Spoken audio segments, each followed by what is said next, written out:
do we even get parasites? Let me tell you. Most generally, it's going to be through the mouth. It can come from our foods. After all, they are grown outside, and if they're not laden with pesticides, which we don't want them to be, more than likely we're going to have some parasitic action on those foods. So it's really important to wash your foods well.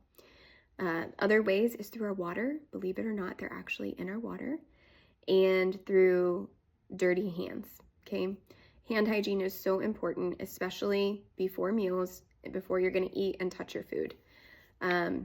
Routine bathing in hot water and soap can help prevent. Most of us are doing that. Ensuring that your area where your food is prepared is clean, that you don't have cats on the counter. My gosh, they're stepping in their litter box and then they jump on your countertop, and holy cow, now you've got probably parasitic particles all over your counter surface. So always preparing your food on a clean surface. Making sure water sources are clean before consuming them. If you're drinking from a pond, lake, stream, boil the water first. I think everybody knows that, but sometimes we forget. Be sure to cook all animal proteins to the recommended temperatures, because a lot of times the animals we eat have parasites, right? Imagine the free-range deer that we shoot during deer season, and then we eat that meat.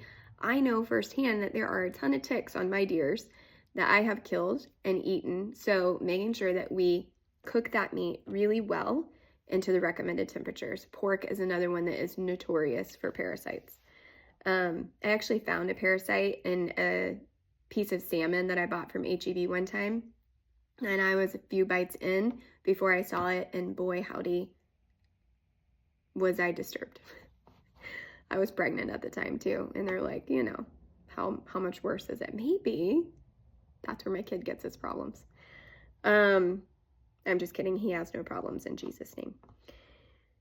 Let's see what else. Protect yourself from insects, okay? Even if it's just natural, like citronella essential oil, something healthy and clean that's not going to be a pesticide or something laden like that.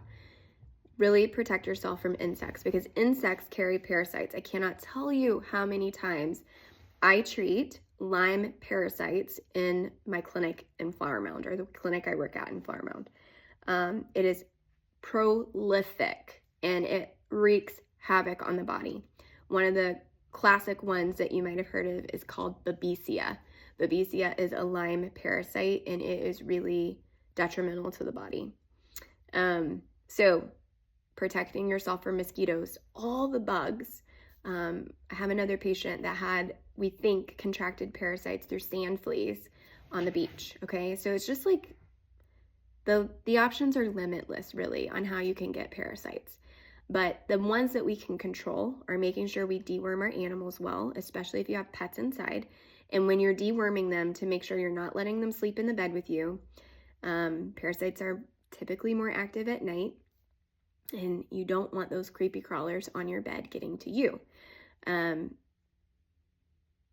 know that's hard for us dog lovers, but don't let them sleep with you. Lock them outside the bedroom if you're deworming them. And it's not a bad idea to deworm yourself when you deworm your animals, so that you kind of have some prevention going on. If we deworm our animals every quarter, or at least I think that's what I used to do with my horses, deworm yourself. Wash your hands after you come in from the barn, or wash your hands definitely before you eat, but after you've been messing with animals in some capacity, so that we're not accidentally biting our nail and then picking it up that way. And then another key way to prevent parasites is safe sex. Probably a majority of you on this call or in this program may be married, I'm not sure.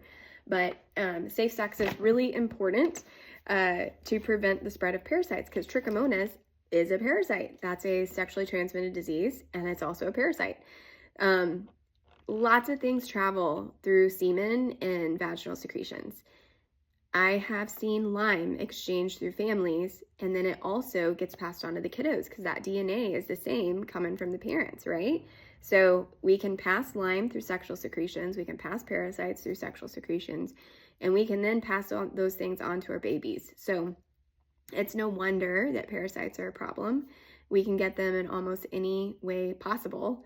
But just make sure when you're going through this that you are using the best hand hygiene and washing your hands all the time so that we are not accidentally spreading it to family members. Because when you are doing a cleanse, you will be shedding parasites even if you can't see them.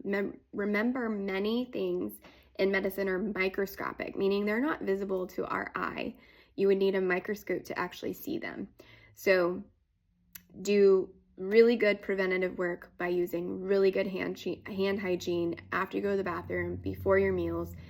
Even if you're gonna mess with a baby or something, wash your hands before.